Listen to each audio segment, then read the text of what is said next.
Om Swastiastu, salam sejahtera untuk kita semua. Perkenalkan, saya Iway Renaldi. Pada kesempatan kali ini, saya akan memaparkan materi dengan judul Teori Hukum Alam, atau bisa disebut dengan Natural Law Theory, sebagai bagian dari pemahaman mendalam tentang filosofi hukum. Pertama-tama, mari kita mulai dari pengertian hukum alam. Secara sederhana, hukum alam adalah suatu filosofi hukum yang menyatakan bahwa ada hak-hak tertentu yang melekat pada setiap manusia, yang berasal dari kodrat manusia itu sendiri, bukan semata-mata dari keputusan pengusaha atau negara.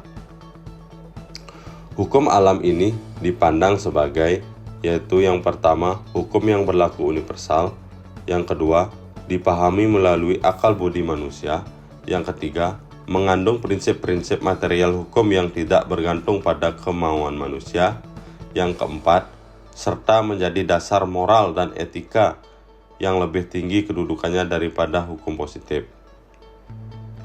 Dengan kata lain, ketika kita membicarakan hukum alam, kita bicara tentang standar keadilan yang ideal, yang seharusnya menjadi ukuran bagi setiap peraturan hukum yang dibuat oleh manusia. Pada slide ini, saya akan menjelaskan apa itu hukum alam. Hukum alam yaitu serangkaian prinsip moral dan etika yang dianggap berasal dari sifat dasar manusia dan alam semesta, bukan dari keputusan pemerintah atau otoritas manusia. Ada beberapa poin penting di sini yang bisa saya jelaskan. Yang pertama, dari segi sumber, yaitu hukum alam tidak dibuat oleh manusia, melainkan bersumber dari akal budi dan kodrat manusia. Manusia menggunakan akalnya untuk menemukan apa yang adil dan tidak adil, apa yang baik dan buruk, berdasarkan fitrah kemanusiaannya. Yang ketiga itu dari segi sifat, yaitu hukum alam itu universal, abadi dan tidak berubah oleh ruang dan waktu. Artinya di sini, sekalipun masyarakat berubah, teknologi berkembang, atau sistem politik berganti, prinsip dasar keadilan yang menjadi isi hukum alam adalah tetap sama. Yang ketiga itu dari segi fungsi, yaitu hukum alam berfungsi sebagai landasan keadilan yang melampaui hukum positif. Jadi, jika ada hukum positif yang bertentangan dengan prinsip keadilan yang melekat pada martabat manusia, hukum alam memberikan dasar untuk mengkritik dan bahkan menolak hukum positif tersebut. Selanjutnya, kita masuk ke sejarah perkembangan hukum alam. Gagasan tentang hukum alam sudah dikenal sejak zaman Yunani kuno, kemudian berkembang di abad pertengahan, disempurnakan lagi pada abad pencerahan dan tetap relevan hingga masa modern. Secara garis besar, di Yunani kuno, filsuf-filsuf sudah mulai berbicara tentang adanya hukum lebih tinggi dari hukum buatan manusia. Di abad pertengahan, pemikiran seperti Thomas Aquinas menggabungkan hukum alam dengan teologi Kristen. Yang ketiga, pada abad pencerahan, konsep ini disempurnakan dengan pengaruh hukum Romawi dan pemikiran pada filsuf kontrak sosial. Yang keempat, yaitu di masa modern, hukum alam menjadi salah satu dasar penting dalam perumusan hak asasi manusia. Perkembangan historis. Secara lebih rinci, perkembangan historis teori hukum alam dapat dijelaskan sebagai berikut. Yang pertama, di Yunani kuno, filsuf seperti Heraklit dan Zeno memperkenalkan gagasan tentang logos, yaitu suatu hukum universal alam yang berlaku bagi seluruh realitas. Logos ini dapat dipahami rasionalitas kosmis yang menjadi dasar tatanan dunia. Yang kedua, di Romawi, tokoh seperti Cicero mengembangkan ide hukum alam dengan menghubungkannya pada gagasan hukum internasional. Baginya, ada hukum yang berlaku untuk semua bangsa karena didasarkan pada rasio manusia yang sama. Yang ketiga, di abad pertengahan, Thomas Aquinas dan Albertus Agung mengintegrasikan hukum alam ke dalam teknologi Kristen. Mereka menjelaskan bahwa hukum alam adalah partisipasi akal manusia dalam hukum Tuhan yang abadi. Keempat, abad pencerahan.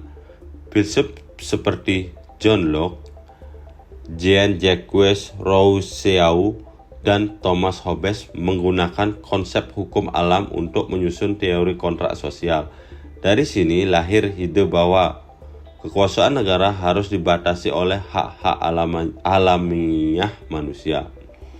Yang kelima, di masa modern, konsep hukum alam memberikan fondasi bagi lahirnya Deklarasi Universal Hak Asasi Manusia PBB tahun 1945 yang menegaskan martabat dan hak-hak dasar setiap manusia terlepas dari negara atau sistem hukumnya.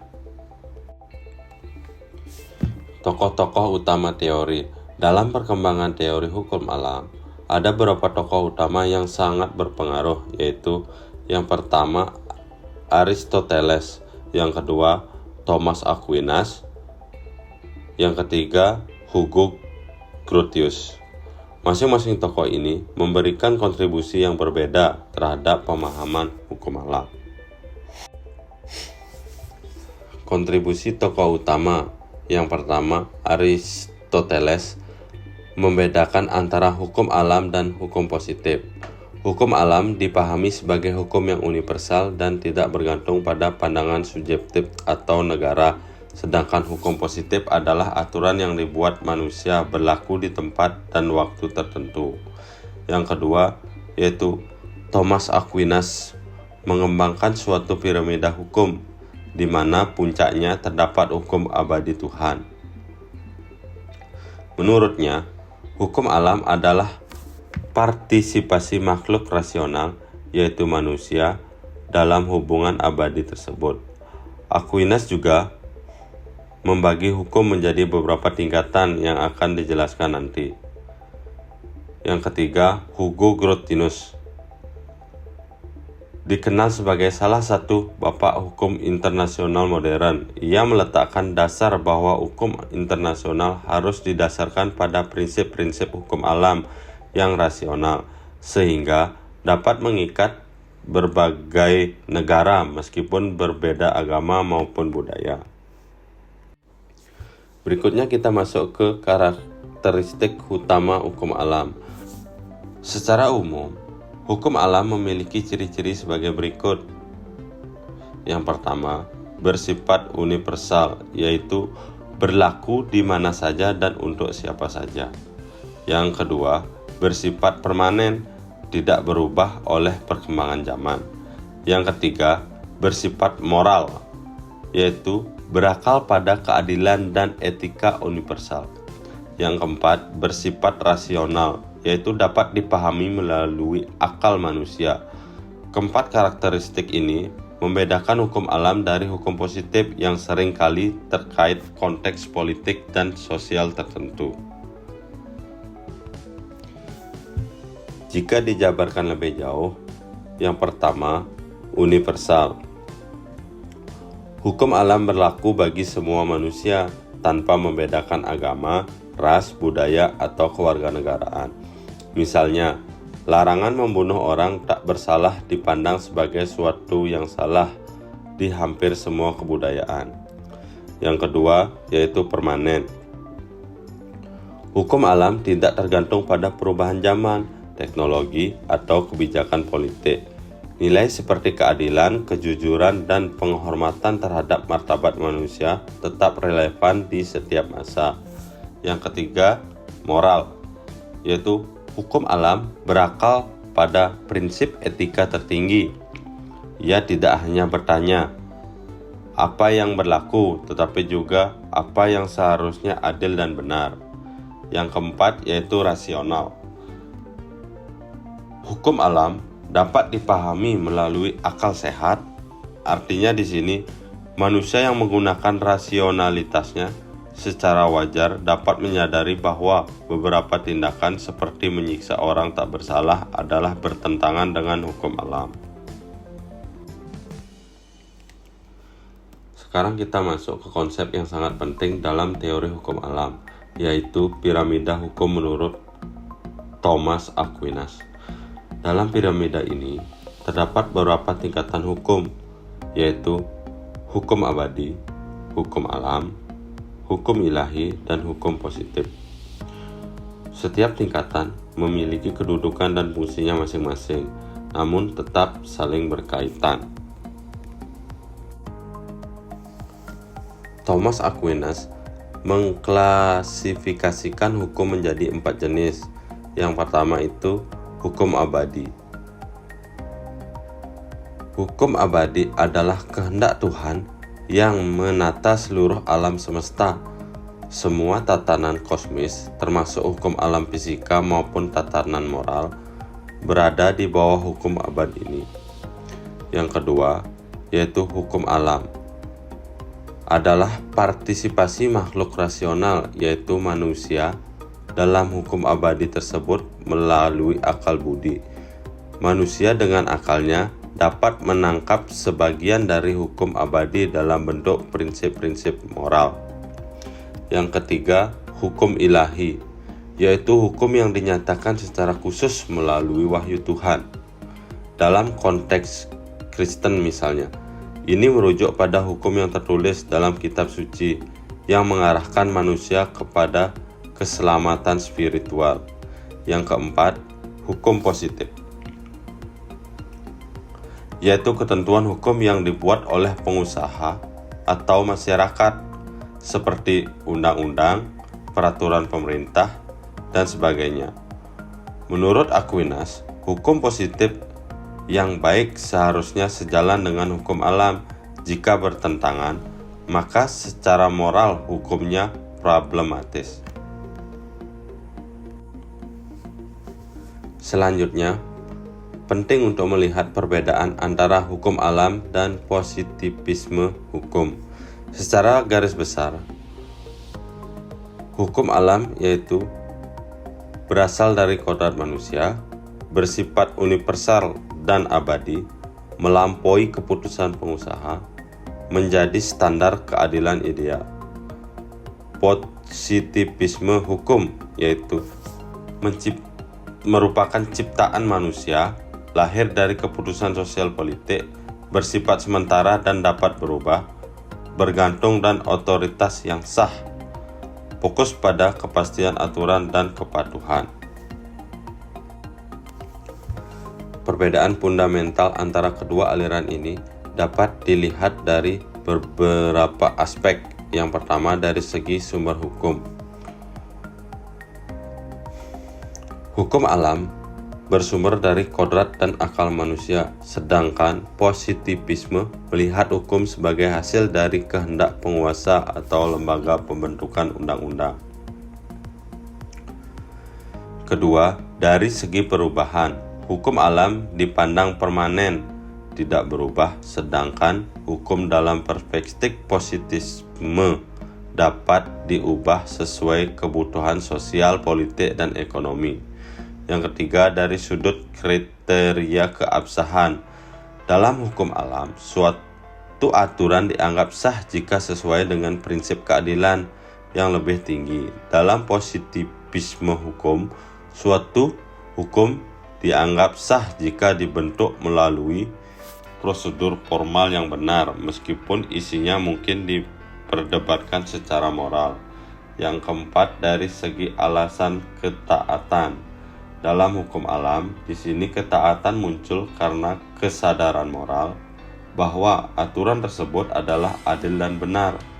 Sedangkan dalam positivisme, ketaatan lebih ditekankan pada otoritas dan sanksi, sehingga orang taat karena adanya konsekuensi hukum. Lalu, bagaimana penerapan praktis teori hukum alam dalam dunia hukum modern? Di sini ada beberapa contoh penerapannya. yaitu yang pertama, hak asasi manusia yang bersifat universal, prinsip keadilan dalam pengadilan pidana maupun perdata sebagai dasar legitimasi bagi peraturan perundang-undangan yang adil, serta perlindungan hak-hak fundamental warga negara terhadap penyalahgunaan kekuasaan. Dengan demikian, hukum alam tidak hanya berhenti pada tatanan teori, tetapi juga mewarnai praktek hukum kontemporer. Secara lebih spesifik, aplikasi kontemporer hukum alam dapat dilihat sebagai berikut. Yang pertama, dalam hak asasi manusia, Deklarasi Universal Hak Asasi Manusia PBB tahun 1948 banyak dipengaruhi oleh gagasan hukum dalam tentang martabat manusia. Hak-hak tertentu dipandang melekat pada manusia semata-mata karena ia manusia, bukan karena diberikan oleh negara. Yang kedua, dalam keadilan pidana, prinsip due process of law, asas praduga tak bersalah, dan tuntutan agar pidana itu proporsional, semua berkaitan dengan pandangan bahwa ada standar keadilan yang lebih tinggi dari sekedar teks undang-undang. Yang ketiga, legitimasi hukum. Suatu hukum positif idealnya hanya dianggap sah jika tidak bertentangan dengan prinsip-prinsip dasar keadilan. Jika suatu undang-undang sangat tidak adil, teori hukum alam memberikan dasar moral untuk mengkritik dan bahkan menolak undang-undang tersebut. Yang keempat, dalam hak-hak fundamental, yaitu kebebasan berbicara, kebebasan beragama, kebebasan berkumpul, dan hak atas perlakuan yang manusiawi dipandang sebagai hak yang tidak boleh dihapuskan sekalipun oleh negara. Di sini kita juga perlu melihat kelebihan dan keterbatasan teori hukum alam. Dari sisi kelebihan, yaitu teori ini menawarkan standar moral universal yang bisa dipakai menilai hukum positif. Yang kedua, menjadi dasar kritik terhadap hukum yang tidak adil atau tiranik. Yang ketiga, memberikan landasan yang kuat untuk melindungi hak asasi manusia. Namun, dari sisi keterbatasannya, yaitu sulit secara tepat menentukan apa yang benar-benar menjadi kodrat manusia. Yang kedua, penafsiran tentang kodrat manusia bisa berbeda-beda antar budaya dan agama. Yang ketiga, dalam praktik ada kesenjangan antara ideal teori hukum alam dan realistik politik hukum sehari-hari. Secara analitis, dapat dijelaskan begini.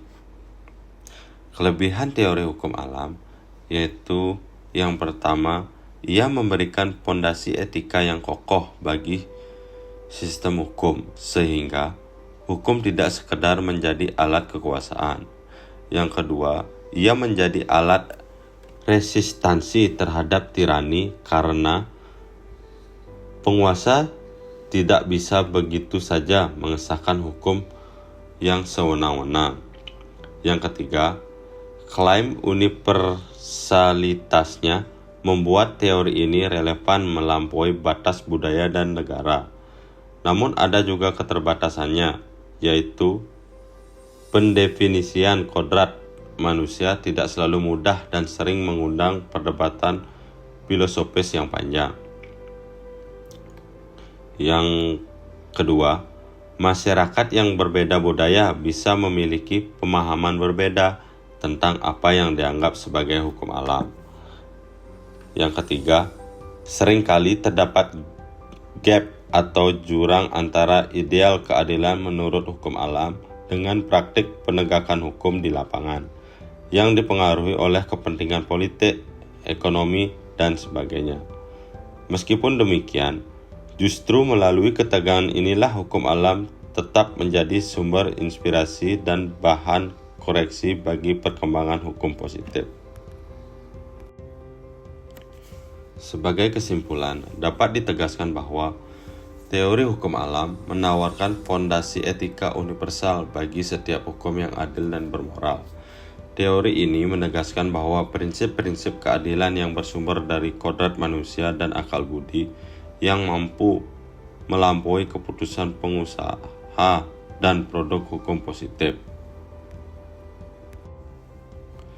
Dari pemaparan teori hukum alam di atas, beberapa poin kunci yang dapat dirangkum, yaitu yang pertama adalah hukum alam adalah fondasi filosofi hukum universal. Yang kedua, bersumber dari akal budi dan kodrat manusia, bukan semata-mata dari otoritas negara.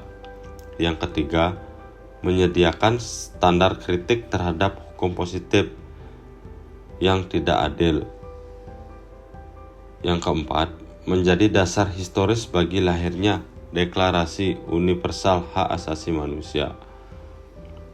Yang keempat, tetap sangat relevan dalam diskusi keadilan dan hak asasi manusia di era kontemporer. Demikian pemaparan mengenai teori hukum alam. Semoga penjelasan ini dapat menambah pemahaman kita tentang dasar-dasar filsafat hukum dan hubungan antara keadilan moral dan sistem hukum positif. Terima kasih.